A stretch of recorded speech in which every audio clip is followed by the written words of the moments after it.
Assalamualaikum warahmatullahi wabarakatuh. Jadi di sini saya Jabatan Anda Dilfa dengan NIM 2224 10 10 10 30 dari kelas A program studi Sistem Informasi dengan asisten. Yang pertama adalah Mbak Renata Syaidatul Arika dan yang kedua adalah Mbak Abdodita Nanda Ika Wijaya. Jadi di sini saya akan menjelaskan mengenai tugas LKM 7 mata kuliah di taman ini. Jadi untuk langkah kerja yang pertama, ulangi proses klasifikasi menggunakan perseptron pada dataset wine dan breast cancer dari library Scotland, masing-masing menunjukkan perbandingan 0,2, 0,3, dan 0,4. Kemudian tuliskan akurasinya. Jadi untuk yang pertama, saya menuliskan kode untuk proses klasifikasinya, di mana kita awali dengan import. Dari import NAMPI, import pandas, import matplotlib, yang digunakan untuk mengimpor pustaka NAMPI, kemudian mengimpor pustaka pandas, dan yang terakhir yang matplotlib digunakan untuk mengimpor modul pyplot. Kemudian ada from, ada 5 from yang digunakan sebagai fungsinya masing-masing, yaitu mengimpor modul dataset yang ada import datasetnya, kemudian kita mengimpor pre-processingnya, yaitu standar scalar yang digunakan sebagai transformasi fitur-fitur alat yang digunakan dalam transformasi fitur. Kemudian ada from scalar linear model, ini digunakan sebagai perseptron dalam algoritma pembelajaran. Kemudian ada model selection, di mana digunakan dalam membagi dataset menjadi data latih dan juga data uji, dan juga import akurasi score sebagai matriks dalam pengukuran akurasi dalam prediksi. Kemudian ada wine dataset load wine. Ini digunakan untuk memuat dataset menggunakan fungsi wine. Kemudian ada juga breast cancer, yaitu dataset load breast. Ini digunakan sebagai pemuatan dataset breast cancer ke dalam variabel breast cancer menggunakan load breast cancer dari modul dataset. Kemudian kita buat yang pertama dari dataset wine-nya, kita membuat target dataset wine untuk data training, di mana ada X dan juga Y. Untuk wine data, yaitu yang X digunakan sebagai isian fitur-fitur dari dataset wine. Kemudian yang variabel Y ini digunakan sebagai target dari dataset wine. Kemudian ada X-train, X-test, Y-train, Y-test, train test split, X, Y, test size 0,2. Jadi untuk fungsi ini digunakan sebagai pembagian dataset menjadi data latih serta data uji dengan ukuran data uji yang ditentukan yaitu 0,2 atau 20%, di mana X-train dan Y-train ini diisi dengan data latih. Kemudian X-test dan Y-test ini digunakan sebagai isian data uji. Yang kedua sama, X-train 2 ini juga berisi dari data uji dan juga data targetnya, namun dengan size yang berbeda, yaitu 0,3 atau 30%, kemudian yang terakhir pakai 0,4 atau 40%.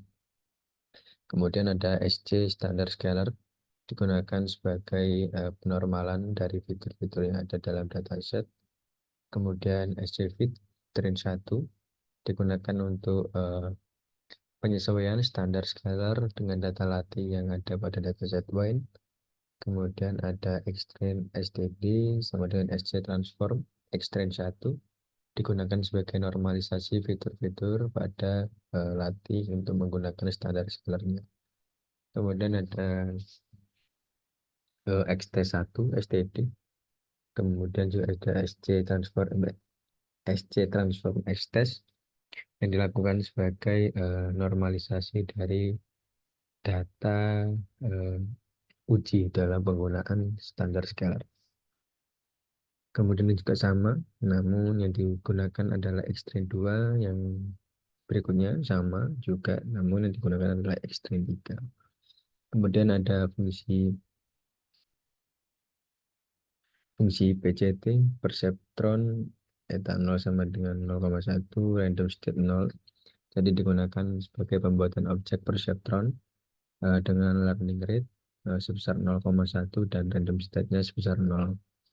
Kemudian ada PCT, Fit X-Train STD Y-Train 1 sebagai pelatihan model perceptron menggunakan data latih yang pertama yang latihan normalisasi. Kemudian ada Y-Pred Diksi 1, kemudian PCT Predict dengan X-T1 SDD. Ini digunakan sebagai prediksi menggunakan model perceptron pada data uji pertama yang telah dinormalisasi tadi.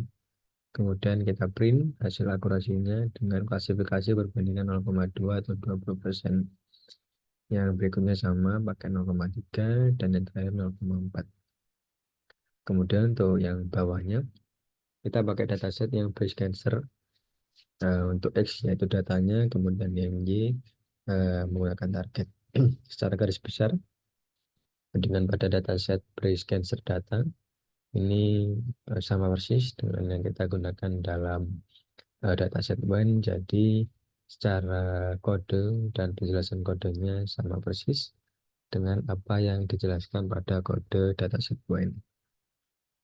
Kemudian langsung saja ke hasil akurasinya. Jadi untuk 3 teratas ini merupakan hasil akurasi dari klasifikasi yang dataset WAN, di mana ada 0,2, 0,3, 0,4 sebesar 0,97, 0,98, dan 0,97.